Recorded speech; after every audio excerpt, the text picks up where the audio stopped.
mais forte aí. Vem. Vocês dois leva daqui. Fica o... Vem, por favor. Não, você ajuda.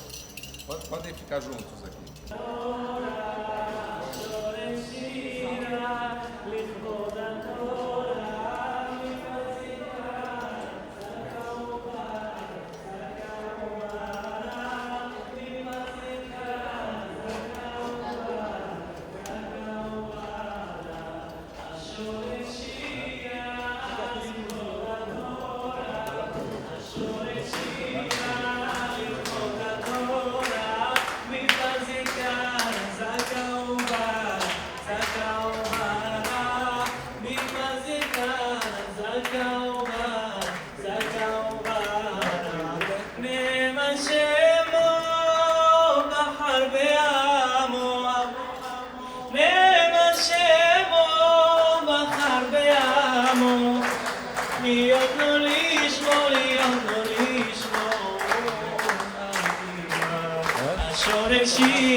ניתן לנו על יד רוענו, ניתן לנו על יד רוענו, משה רבנו, משה רבנו.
Sejam bem-vindos ao Museu Judaico de São Paulo, que é o Museu do Judaísmo Brasileiro.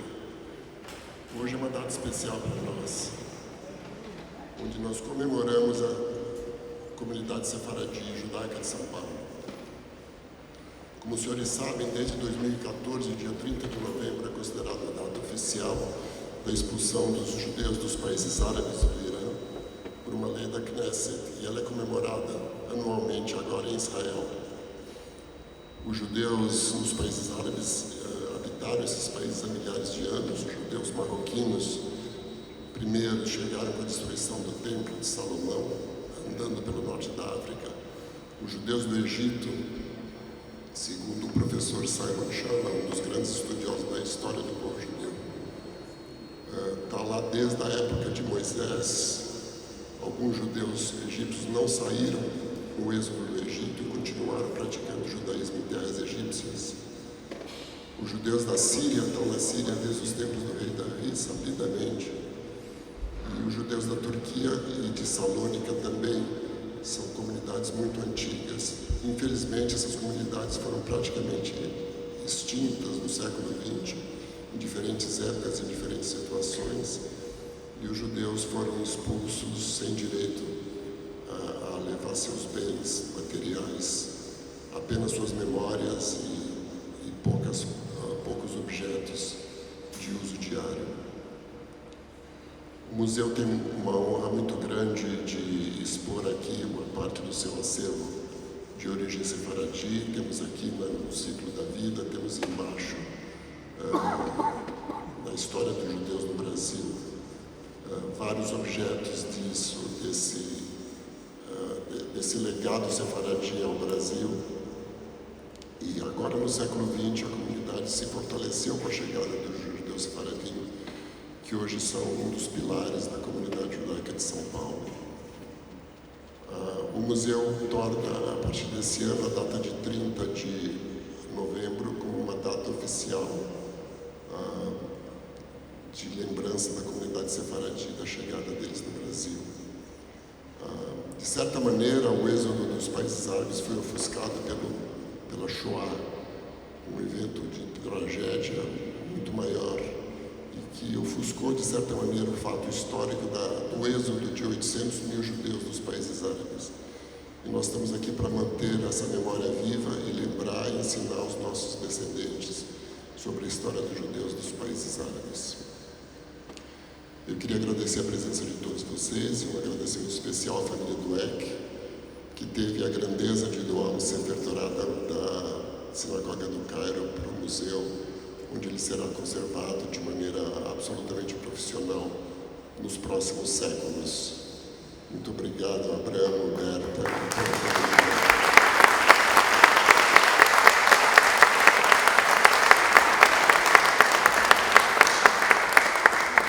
Eu agradeço a presença de todos. Queria passar a palavra de volta para a Roberta.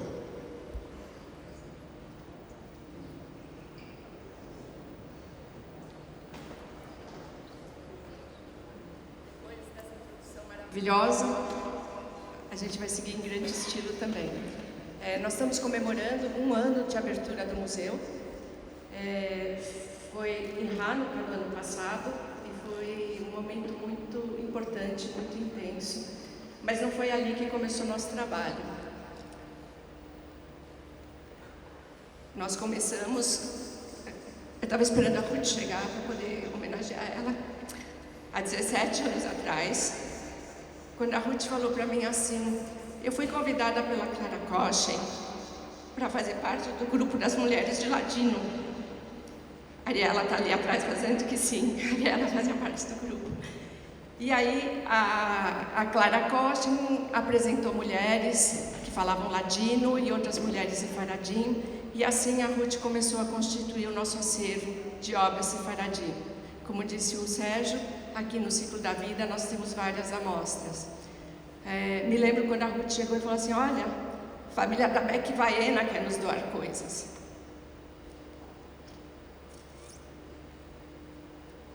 Depois, nós fomos convidadas pela Clara Kochen para uma festa de Sukkot, dentro de uma sukkah sefaradi.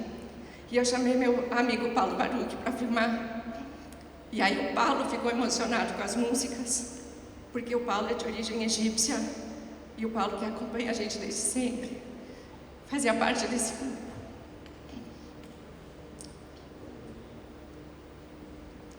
Enfim, a nossa história com a comunidade sefaradi não vem de hoje, é muito longa. E espero que com esse gesto do Abraão Dweck, da família, do Sami Dweck, e do Sami Pinto, que ajudou que esse evento se realizasse, que a gente possa continuar essa parceria.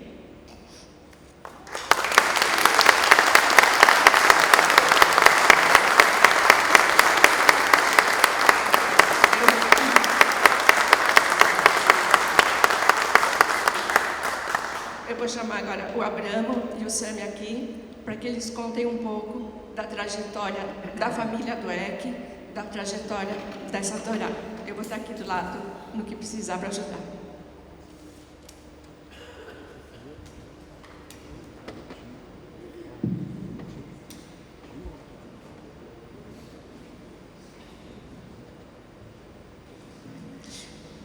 Eu vou fazer uma pergunta disparadora, só para vocês relaxarem um pouco, mas quero que depois vocês continuem, né?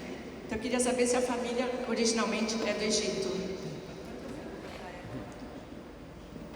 Bom, antes de falar da família, eu gostaria muito de agradecer ao museu, a pessoa do Simon e toda a diretoria que está aqui, a Roberta em especial, que desde o primeiro momento, quando a gente teve a ideia de doar o Sefer Torah, eu vou contar um pouquinho para vocês o porquê disso, quer dizer, por que nós tomamos essa iniciativa, e aí eu respondo a tua pergunta. Na realidade, nós fomos convidados um dia desses para vir aqui no museu, e todo mundo falava do museu que era bacana, etc e tal, e que não tinha peça sefaradi, enfim. E eu fiz questão, nós viemos um grupo aqui para visitar o museu e na realidade a gente viu várias peças sefaradis. E essa acusação não era muito justa.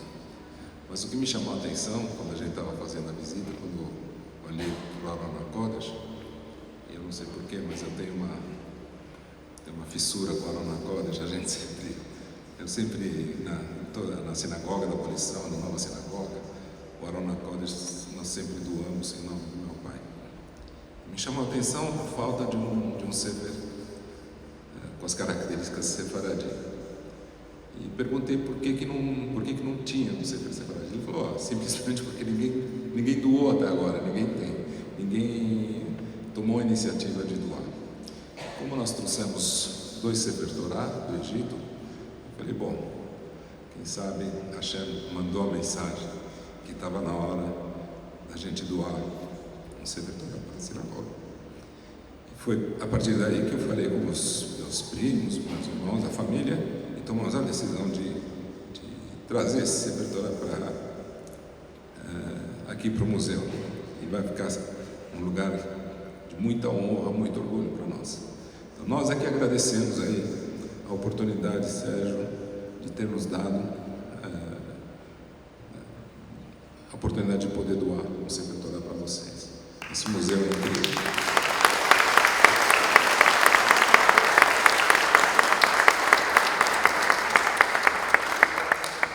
Queria agradecer também a presença dos rabinos, o presidente da sinagoga e todas as pessoas que estão aqui hoje, nos honrando aí com a presença.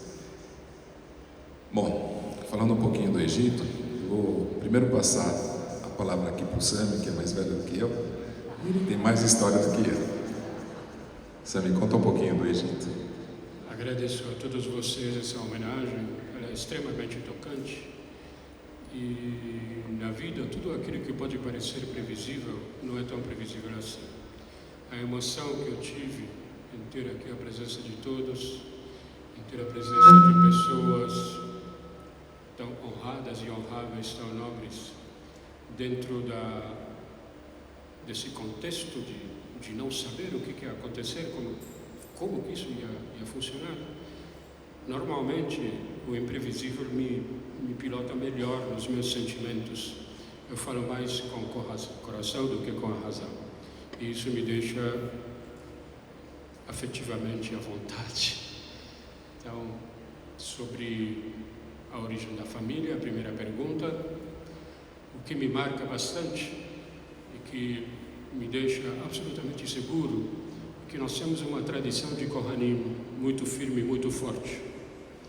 Para quem não conhece a linguagem da cultura judaica, um Kohen é um sacerdote. E todos tiveram o dever, a partir do meu avô, Ibrahim, de origem síria, de Alepo, mais especificamente. E nós temos nessa cultura uma mistura do oriental, que fala árabe, e ao mesmo tempo multicultural, com uma predisposição para ele assimilar outras culturas, ver às vezes europeias. E agora eu falo uma língua que na época da minha infância jamais poderia imaginar que um dia falaria português. Isso me enche de orgulho, me enche de felicidade, porque aqui nós encontramos judeus de todas as origens, de todas as variantes e de diversas culturas também. E com isso eu percebo, com esse ato pilotado pelo meu primo Abraão, sempre à frente, com toda a família do Eck, que teve essa força, guiado por Hashem, como ele muito bem disse, a gente marcar uma presença para o país que nos acolheu, uma presença para toda a comunidade judaica também que nos acolheu, uma presença para toda a comunidade judaica e também toda a sua estrutura que acolheu judeus em todas as condições, mais fáceis, menos fáceis, ou no mínimo eu diria vulneráveis, para usar uma expressão um pouco mais correta, e jamais o judeu, sefaradi ou não, se coloca numa posição de vítima, sempre uma posição de lutador, sempre numa posição de enorme honradez. Nós somos uma pequena comunidade dentro do contexto mundial, a minoria das minorias, mas a maioria em termos de honradez, a maioria em termos de luta, a maioria em termos de assimilação cultural. Enfim, lá vem de novo o meu improviso me pegar de surpresa. Então, o que eu posso dizer é meu muito obrigado, porque sem essa possibilidade de eu me pronunciar dessa forma absolutamente não preparada, eu não preparo nada, deixo a coisa acontecer fluentemente, e o que me pegou de surpresa para mim mesmo, como os próprios sentimentos, a intensidade dessa emoção. Não é a primeira nem a última vez, mas mais uma vez, somos todos irmãos de navio, como eu costumo dizer de vez em quando, somos todos agradecidos a Hashem e estamos aqui forte e firme, não apenas nessa geração, mas para todas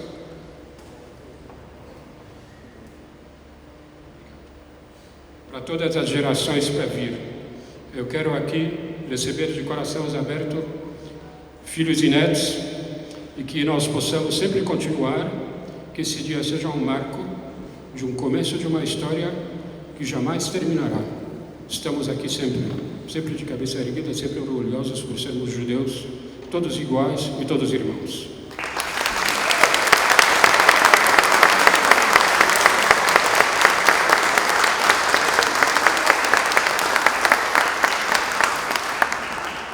Sami, eu ia te oferecer um clipe, mas eu estou vendo aqui que não dá para onde segurar. Mas muito bonito as palavras. E aí, voltando um pouco à pergunta, como é que era a nossa vida no Egito? Então, eu tinha 10 anos quando nós saímos de lá, o Sami 14, aliás, hoje é aniversário dele, está fazendo 74 anos.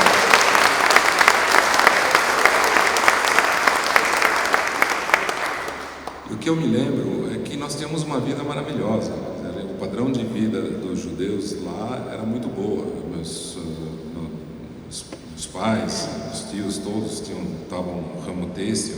A gente vivia bem. A gente passava normalmente todos os finais de semana. A gente ia nos restaurantes à beira do Nilo, que eram fantásticos. Nos sábados a gente ia para a sinagoga. Depois da sinagoga todo mundo ia no Grop, acho que muitos aqui devem conhecer, lembrar do Grop, onde a gente comia os doces e tomava um café, fazia o lanche depois da sinagoga, e os garçons todos de luvas brancas.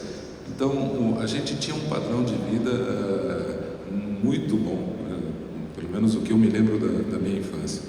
E de repente tivemos a informação que teríamos que deixar o país. E todo mundo uma certa maneira, muito preocupado, pegos de surpresa.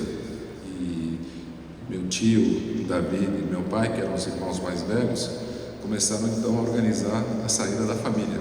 Então, primeiro saíram os irmãos mais novos, indo para a Suíça, depois os irmãos do meio, que acabaram vindo para o Brasil. E os últimos dias para nós foram terríveis, porque a gente teoricamente não poderia sair com dinheiro. Então eu me lembro assim da família comprando absolutamente tudo para poder levar roupa, sapatos, coisas assim. E eu me lembro, nós saímos de lá com 17 malas indo para a França. E uma das coisas assim que agora a gente vê o resultado é que quando o Rabino avisou que os judeus teriam que sair do Egito, a grande preocupação é o que ia acontecer com os Sefer Torás que estavam lá. A sinagoga Sharm el-Sheikh, que era a maior sinagoga do Cairo, é linda, né? Ela foi totalmente reformada agora, mas tinham vários Sefer Torá lá importantes. E o Rabino pediu então para que as famílias pudessem tirar esse Sefer, porque não sabia o que ia acontecer, né? O que ia acontecer com esses povos, etc. E aí acabamos trazendo, meu pai e meu tio trouxemos 2 Sefer Torás. E o que me chamou, assim, uma cena que marcou a minha vida, né? Eu tinha 10 anos, né? Eu saí, chegamos para sair do país, o cara da alfândega, ele foi me revistar, ele viu que tinha uma carteira, ele pegou e falou, abre essa carteira. E eu tinha levado uma nota equivalente a R$5 hoje, uma nota de lembrança que eu queria trazer. Ele falou, aí ele virou para mim e falou, você não sabia que não pode sair com o dinheiro daqui? Abriu minha carteira, pegou o dinheiro, pôs no bolso e falou, bom, agora você pode seguir. Eu guardo essa lembrança, uma coisa que me chocou. E outra coisa importante é que eles revistaram absolutamente tudo. Só que na hora que eles chegaram perto da Torá, meu pai era um touro enorme. Ele pôs a mão no rapaz e falou, aqui você não põe a mão. O cara levou, estava um susto. Aqui você não põe a mão. Tá bom, tudo bem. Pegou isso aí. E foi assim que são 2 cenas que me marcaram.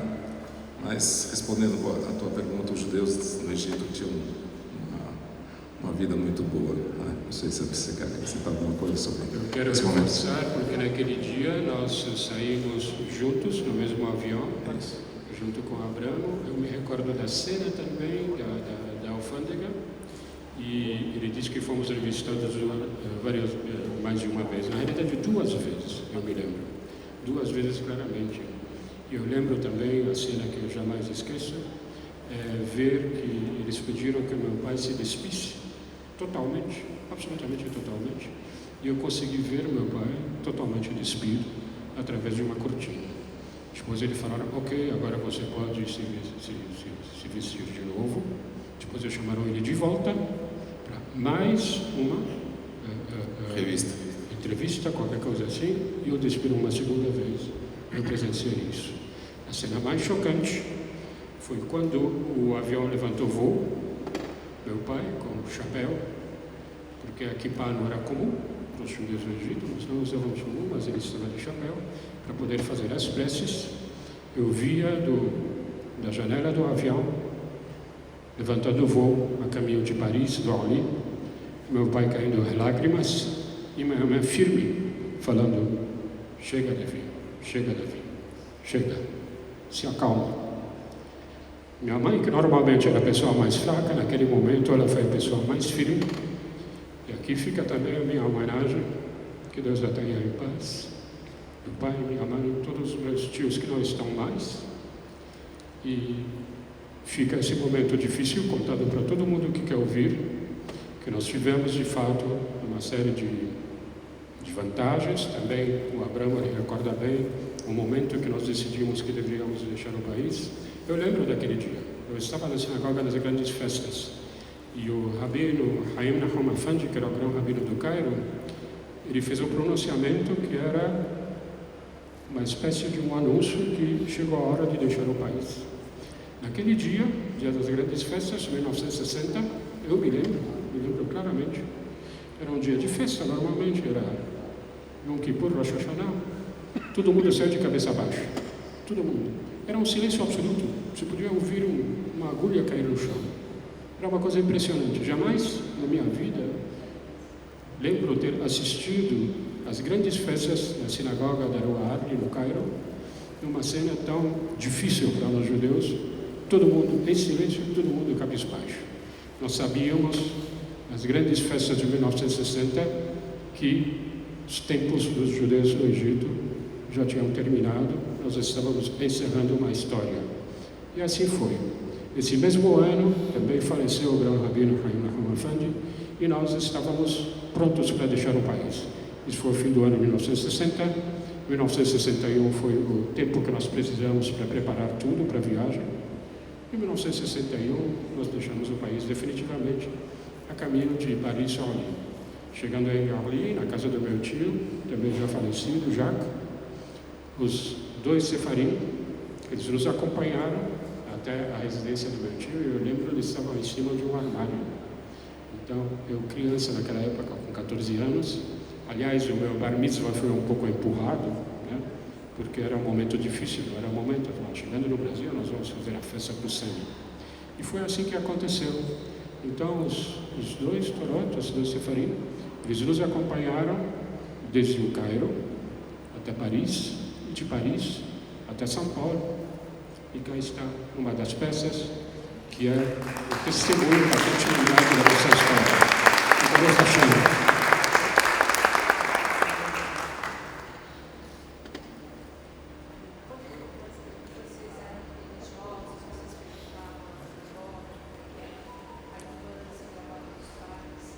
Sim, eu acho que a família sempre esteve muito ligada à sinagoga, né? Então, era todos os sábados a gente ia para a sinagoga. Era um programa de fim de semana, a gente ia para a sinagoga, né? E eu me lembro bem, mesmo Yom Kippur, a sinagoga lotava. A primeira vez que eu jejuei o dia inteiro, eu tinha 7 anos. Meu pai sempre me estimulando, espera mais um pouco, falta 1 hora, falta mais meia hora. Foi me enrolando até chegar ao final. E desde aquela época eu jejuo sempre Yom Kippur. E quando nós chegamos no Brasil, a principal preocupação do meu tio, que era vamos dizer, o irmão mais velho, muito ligado à religião, estávamos próximos de uma sinagoga, a sinagoga Sefaradi. Por isso que, vamos dizer, a maioria dos egípcios moravam no bairro da Bela Vista, onde era a sinagoga da abolição. E logo que chegaram, acabaram se envolvendo com a sinagoga, principalmente meu tio, ele dava ordem, mandava, fechava, abria a sinagoga. Me lembro, a gente só ia embora depois que ele fechava a porta da sinagoga, que era um lugar. E isso, a gente acabou herdando isso da família, né? De uma certa maneira. Hoje quem fecha a sinagoga é o rabino. Mas a gente sempre esteve muito ligado assim, à religiosidade. Enfim, eu acho que era isso, né? Exatamente isso, e a religiosidade também era bastante presente. Quer dizer, o que eu lembro da minha infância são as cerimônias, especialmente a Haggadah de Pesach. O mais curioso da Haggadah de Pesach era com a presença do meu avô, e às vezes tinha algumas Haggadahs que eram de um lado hebraico e do outro lado árabe. Então nós tínhamos um pouquinho essa cultura bastante oriental. Eu lembro quando as primeiras aulas que eu recebi de hebraico, eu era um pouquinho difícil como hoje, muita gente sabe um pouco que eu sou um pouquinho de um caráter um pouco firme e determinado, vamos dizer assim, e eu perguntava, mas por que nós estamos fazendo uma prece para comemorar a saída do Egito, se nós estamos no Egito? Aí meu pai respondeu, meu filho, você por acaso viu algum faraó entre nós? Eu falei, não, pai. Então pronto, esses egípcios que você está falando não tem nada a ver com os egípcios da época dos judeus no Egito. Aí eu fiquei me acalmando, fiquei na minha e parei de ficar inventando para não desafiar os mais velhos. Então dessa cena também jamais vou esquecer. como que nós comemoramos a saída do Egito se ainda estamos no Egito. Ou seja, os tempos mudam, as necessidades mudam, e há uma enorme diferença em relação ao Egito Estado, governo, e o povo egípcio em si, que era essencialmente monoteísta, e todo mundo sabia que quando a gente se referia a Hashem, não importa qual Hashem que fosse, porque sabendo que ele é um só, então ele é o rei de tudo, de todos, ele sabe tudo. Hashem está entre o nada e o tudo. Então, nós não sabemos, nunca vamos saber, e é assim que nós avançamos.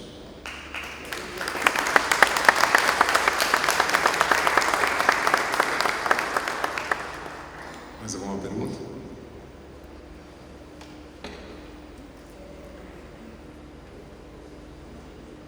Vocês estão participando da gravação do que nós chamamos Dia do Objeto, quando nós trazemos uma pessoa para falar sobre um objeto que ela doou para o museu. Então, se vocês quiserem levantar a mão, fazer alguma pergunta em relação à família, à Torá, algo que faltou, hoje é um Dia do Objeto diferente.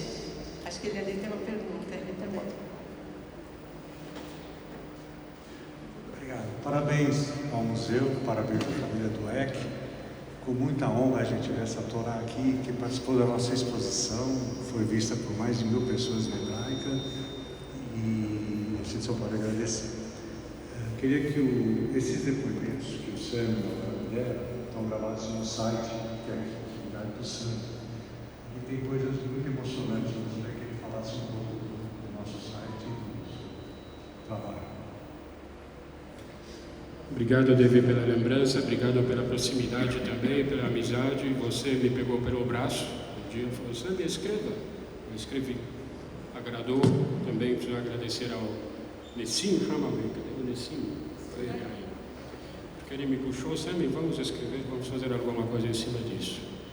E, além das redes sociais, que eu costumo dizer que é o negócio do Zuckerberg, não é o nosso negócio, falei, vamos abrir um site para contar a nossa própria história, e a partir daí eu tive como determinação dar voz para quem não podia falar, para quem não tivesse oportunidade para contar uma história semelhante à nossa. O meu esforço não era contar a história da família propriamente dita, muito menos da família do grande amigo Devenir do Nessim, mas para ouvir a história de quem não teve a possibilidade de contar a sua própria história. Nós temos hoje um acervo certamente acima de 40 horas gravadas de depoimento e alguma coisa em torno de 25 a 28 horas já editadas. Então, nós temos 2 sites, um site para o público brasileiro, chama judeusdoegito.org, e outro site para o público fora do Brasil, onde a publicação é feita em inglês, que chama juifdegypte.org. Então, a partir daí, todo mundo pode navegar e pode resgatar tudo que está publicado, ele vai ser gradativamente atualizado. Ele é atualizado em termos, às vezes atrasa uns 15 dias. Mas, francamente, eu mesmo, por iniciativa do próprio David, que me chamou para escrever, peguei gosto e começamos uma série de entrevistas remotas, sempre remotas, e coletando todos esses depoimentos. Aí, o círculo de amigos cresceu muito. Dos Estados Unidos, da Suíça, até a Austrália. Eu tenho um amigo da Austrália, muito querido, que toda vez que ele me manda mensagem, eu aproveito, bom dia, boa noite, ele fala, Sam, eu sou 14 horas mais velho que você.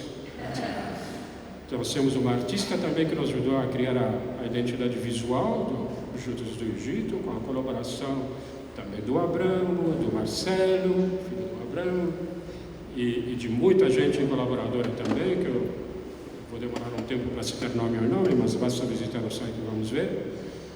Então, meu primeiro feliz aniversário Sami veio da Austrália, porque eles chegaram no dia do meu aniversário antes do Brasil. A história eu recebi, eu fiquei extremamente honrado com isso. Então, de repente, as portas abriram e de repente comecei a entender e descobrir um pouquinho mais sobre a história dos judeus do Egito. Um grande destaque no nosso amigo Ronald Squirrel, que é a nova geração da família Squirrel, que praticamente criou e inventou o varejo para o mundo todo, não é brincadeira. Ronald Ciccarelli As lojas Ciccarelli. Sim, as lojas Ciccarelli. Cairo. Colega do Nicolelis, um neurocientista brasileiro também. E de repente, essas amizades abriram horizontes. Hoje, graças a essa iniciativa que me chamaram para escrever e criar um site, o mais importante que eu sei é que eu tenho amigos espalhados pelo mundo todo. Ou seja, essa é a vantagem. No momento que nós estávamos praticamente todos enclausurados, eles podem clausurar o que eles querem, menos a mente, a determinação e o espírito de uma comunidade judaica. Isso não dá para enclausurar, jamais.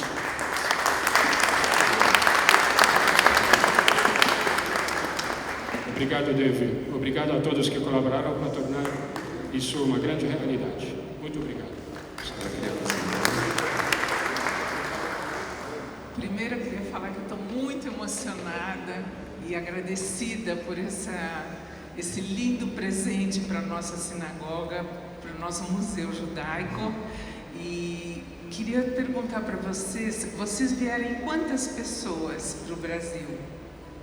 A família do EC, porque me parece uma família tão unida, um clã maravilhoso, com muito amor. Eu queria saber quantos vieram para o Brasil. Olha, a família do meu pai eram 7 irmãos, né? 3 foram para a Suíça e 4 vieram para o Brasil. Os mais velhos vieram para o Brasil e os mais novos foram experimentar a Europa, foram estudar lá. 2 viraram farmacêuticos, um virou banqueiro, que me trouxe para o mercado financeiro, e assim foi. Depois, né, vieram para cá, mas enfim. Mas eram 7 irmãos, 7 homens que perderam a mãe muito jovem, e meu avô criou eles com muita garra, com muita paulada, com muito grito, e assim, é isso. Mas eu lembro que você teve a doçura do meu avô. Uma coisa impressionante. Quando ele chegava, nós éramos crianças, toda vez que ele chegava em casa, ele sempre tinha alguma coisa nova no bolso. Isso, é verdade. Tinha uma surpresa. Extremamente doce. É isso, extremamente doce. É verdade.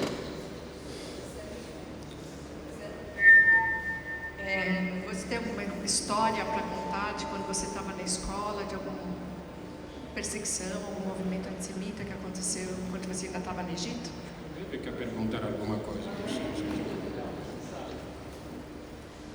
Eu, francamente, posso dizer o seguinte, uma coisa que é bom destacar, apesar de termos uma vida confortável no Egito, de fato tivemos uma vida bastante confortável, não tenho que me queixar. Por exemplo, depois de 1956, eu ainda lembro que tinha fotografias dos meus pais dançando, não é discoteca, mas enfim, no Rio. Tinha o Rio, tinha o Berge de Piramide, tinha o Semiramice, tinha várias. Então, era uma vida relativamente tranquila, mas de fato, durante a minha infância, não. Eu lembro em 1956, eu era uma criança, quando entrou um soldado na nossa casa à procura do nosso tio Jacques. Então, ele entrou armado, chutou a porta de casa e perguntou: tem algum Jacques Duyck por aí? Sei que meus pais depois comentaram, minha mãe, Jacques Duyck tem um monte. Você pega a lista telefônica, você vai achar um monte de Jacques Duyck. Não era muito difícil tentar descobrir uma verdade ou então uma inverdade, então eu lembro disso. Mas naquele dia eu entendi definitivamente, em 1956 eu era uma criança, e quando eles entraram eu estava com apenas um short ou roupa de baixo, qualquer coisa do gênero. Naquele momento eu senti um certo orgulho em tentar me posicionar de uma forma clara como sendo um povo perseguido e temos que ficar atentos. Ainda criança eu soube que tínhamos que ficar atentos. De uma certa forma também eu sabia disso por causa dos costumes e também do entourage, quer dizer, de tudo aquilo que nos juntava. Por exemplo, nós não tínhamos brincadeiras de rua, jamais. Era tudo fechado entre família. A brincadeira de rua era arriscada. Eu lembro também manifestações antissemitas, não formais, mas por parte de um povo desinformado, claramente. Então, nós jamais sentimos ódio, jamais. Não faz parte da nossa cultura. E também o fato de pronunciar árabe e o fato de considerar a língua árabe como uma língua clara de comunicação para a gente em casa, usávamos as mesmas expressões do que os muçulmanos. Só que nós sabíamos que nós tínhamos uma outra fé, mas sabíamos que os dois povos tinham a mesma fé monoteísta. Ou seja, se falava em árabe, que Deus te proteja, que Deus te acompanhe, na mesma língua árabe que é utilizada também pelos árabes de essência boa. Uma outra coisa que é interessante colocar também, que me foi contado pelo Ronald Segryle, que ele voltou 2 vezes para o Cairo. A primeira vez ele ficou pouco tempo, a segunda vez ele quis visitar o escritório central que ficava no Cairo. E me falou: Sami, eu visitei o escritório central, lógico, a empresa não era a mesma, não sei o que era no lugar, mas enfim, era a sede principal, e ele pediu para subir no último andar, onde tinha o escritório do pai dele. Ele subiu no último andar, essa história me impressiona, me emociona até agora. Ele falou: Sami, eu cheguei na porta do escritório do meu pai, e ela estava fechada. E aí ele chamou: dá para entrar? Ele falou: aqui a porta está fechada. Ele disse: chama um serralheiro. Chamaram um serralheiro. Essa história estou repetindo como ele me contou. A entrevista provavelmente vocês vão encontrar no nosso site. Ele falou assim: eu entrei lá dentro, estava tudo intacto, ninguém pôs a mão. Ele disse que ele viu o escritório do pai dele com as fotografias da família em cima da mesa, cheio de pó. Ninguém mexeu, eles não tiveram a ousadia de entrar no escritório do fundador do Monsieur Segryle, que criou, segundo muita gente, criaram o varejo das grandes lojas no Egito. Então, isso mexeu muito com a minha emoção. Então, as pessoas que dizem que a perseguição dos judeus do Egito se assemelha à perseguição terrível que os judeus fora do Egito tiveram, isso não é exatamente uma verdade, porque não vem do povo que tem uma essência boa, mas vem de um povo que tem uma essência governada por pessoas inconsequentes, por pessoas que perderam a nata do bem pensar, do comércio, do saber e das ciências. Com isso, muitos amigos nossos disseram que o governo egípcio, não quero repetir o nome dele, do líder, ele até fez um favor para a comunidade judaica. Obrigado, alguns disseram, por deixar a gente em paz, por deixar a gente reconstruir as nossas casas, e eu posso dizer, pelo menos para 3 nações que receberam os judeus de braços abertos: Canadá, Austrália e Brasil. Só que o Brasil, eu lembro de um amigo também, falou: por que nós não vamos para o Brasil? No Brasil as pessoas dançam na rua. Vocês querem mais alegria do que isso? Então, com isso ficou absolutamente claro que na nossa família a primeira opção seria a Europa, eventualmente a França e a Suíça, como aconteceu na Suíça, e imediatamente depois disso o Brasil. Cá estamos, cá continuaremos.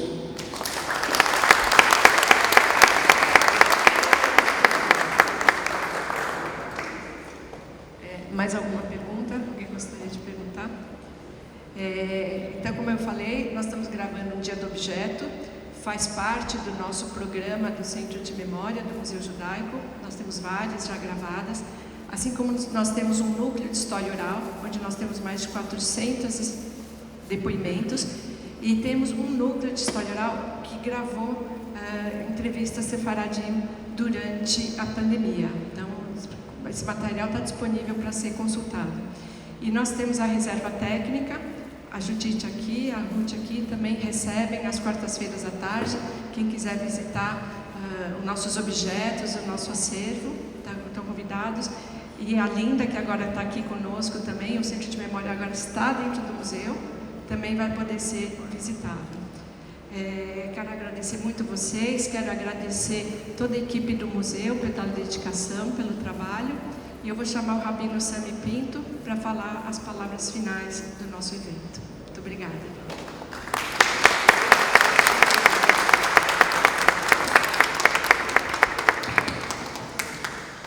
Bom dia a todos. Com a permissão dos rabinos, senhor presidente do museu, Dr. Sérgio Silva, família querida do EC e todos aqui presentes. Doutor Silva, a partir de hoje o museu vai ficar diferente. Nós vamos somar essa emoção do Sfaradi, espiritualidade, costumes e muita tradição. Vamos somar. Roberto, eu quero cumprimentar você pelo seu zelo profissional com o museu, da forma como você nos recebeu, e dizer que pode contar conosco sempre, sempre. Família Dweck, show de emoção, de história, mas eu tenho que confessar, presidente, que o Rabino abraçou a ideia da família Dweck, porque a família Dweck, prestem bem atenção, já tinha doado uma Torá antes para a sinagoga. Aliás, essa família é marcado pelo envolvimento com Torá. A inauguração do templo na rua Cravinhos 61, ela se deu, presidente, anote, Hilulá de Rabi Shimon, com a Torá que esta família trouxe, acompanhada de mais duas ainda. Não bastava uma, tinha três. Essa família é um brilho, é uma honra para a gente estar aqui com vocês, é uma honra. Não é qualquer família que abraça uma Torá no meio de 17 malas. Não é qualquer família que faz isso. E não é qualquer família que vem ao Brasil e doa uma Torá que lemos até hoje e traz aquela que está atrás de mim para deixar aqui a história da fé, a história da tradição, a história de um povo que só começa a existir com ela aberta como está atrás. A Roberta, com muita sabedoria, propôs que colocássemos a Torá na página dos 10 mandamentos, e está lá, a página dos 10 mandamentos. Ali tudo começou, ali tudo permanece. Por quê? Porque o gesto da família Dweck, ao doar uma Torá na inauguração da sinagoga, e hoje, ao doar ao museu, a família está dizendo para todos nós, e para todos aqueles que vierem ao museu, ou à sinagoga, a Torá tem uma história. Tem a história que está lá dentro da página, mas tem a história daqueles que carregaram ela. Não dá para desassociar a história de quem carrega a Torá e a história da própria Torá. Família Dweck, e faço isso com muita tranquilidade, tem já construído uma história, e vai continuar. Por quê? Porque eles carregam a Torá, e a Torá aberta para mim tem um sinal impressionante. Ela aberta significa, não é suficiente carregar, é preciso ler. Mas nós judeus não lemos a Torá, nós cantamos a leitura da Torá. Mais do que isso, não lemos e cantamos somente, estudamos a Torá. E essa Torá Sefaradi, presidente, ela vem dentro de uma caixa. Vocês sabem por que vem dentro de uma caixa? Por que o costume Sefaradi, a Torá vem dentro de uma caixa e do lado dos seus irmãos que estão ali, né? Temos Torá diferente, né? Que é dentro de um, se chama Etz Haim, né? Árvore, né? 2 rolos. Isso data da época da Inquisição. Na época da Inquisição, os judeus foram expulsos de Portugal e Espanha. E lá parece que já tinha ancestrais de vocês, onde só podia levar uma mala. E a mala da época, comprovação histórica, pode pesquisar, era uma caixa. O judeu faradita não levou camisa, o judeu faradita não levou calça, levou Torá.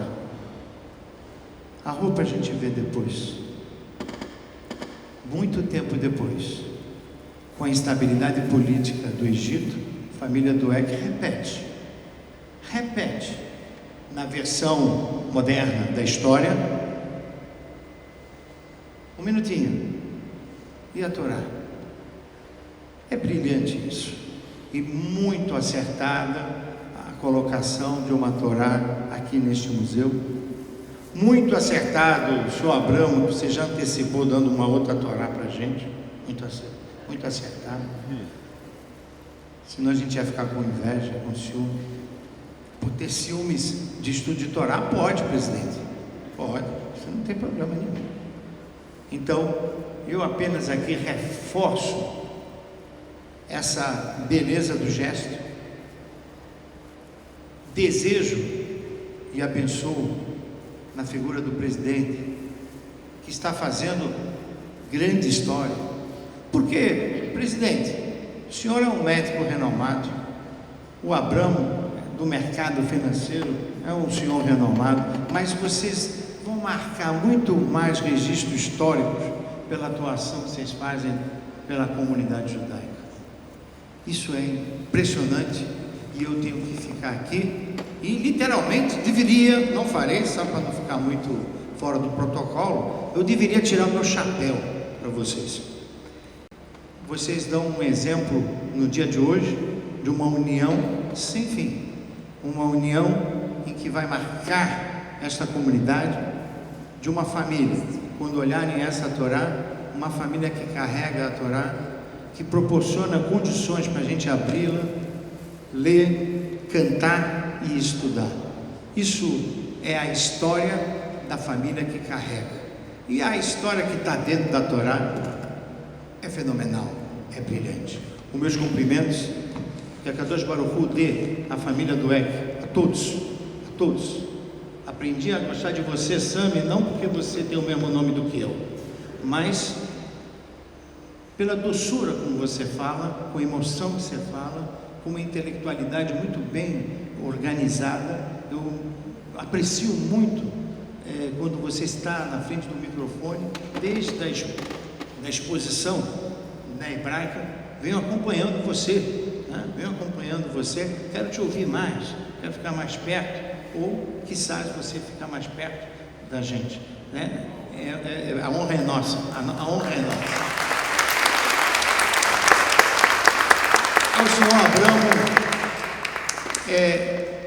ele é realmente um Kohen, ele que deveria dar brachá para todos nós, ele com a família, mas eu tomo a liberdade de te abençoar. Eu te admiro muito, é uma honra tê-lo na sinagoga, é uma honra para a comunidade judaica em geral, de saber que seu pai, seus tios, seu avô foram homens que carregaram a Torá em momentos de pranto. E uma coisa impressionante, o rabino da época, de abençoada memória, Zichrono Lebrachá, Rabino Alfandi, pediu e essa família atendeu.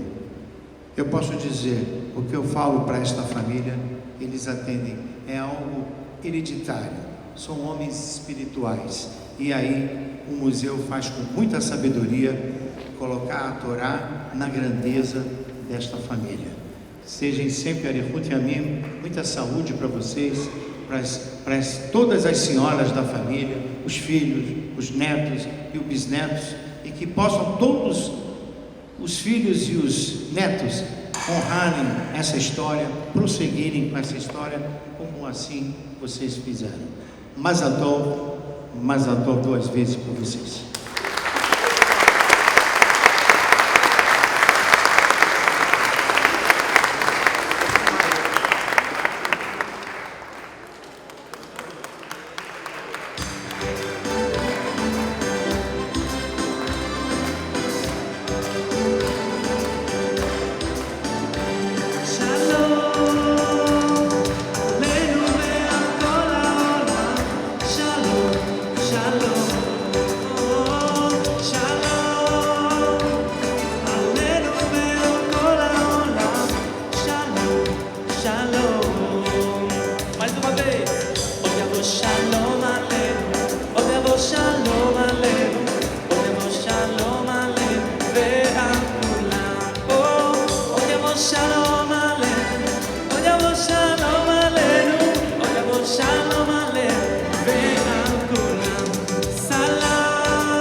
Rabbeinu